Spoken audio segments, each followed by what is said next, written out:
Hey everyone, welcome back to Howtoai. Have you seen those AI avatars lately? In today's video, I'll show you how to create these animations easily. The first thing we will need is a character for our video. Open your browser and search for Lexica Art. In the search bar, type young guy character. You'll see a variety of results. Choose the one that you like the most. Then post and download it.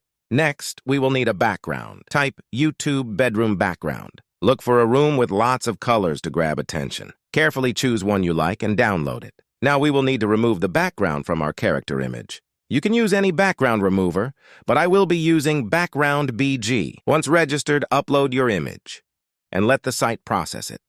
Download the image once it's done. Before we start editing, we will need to erase the character's mouth. Go to Photopea, a free online alternative to Photoshop. Drag and drop your image. On the left side, select the Spot Healing Brush tool and erase the mouth area. When you're done, export the image as a PNG file. Now, let's move on to image editing. We'll use Canva, which is free to use. Just register if you haven't already.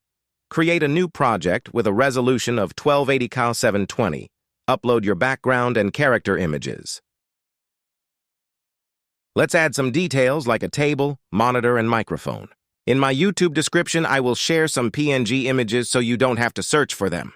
Make sure they look realistic and properly sized compared to the character. Once everything looks good, export the image as a PNG for the highest quality. Finally, let's bring everything together using CapCut. Upload your edited image into CapCut. In my YouTube description, you'll find a video with a mouth animation.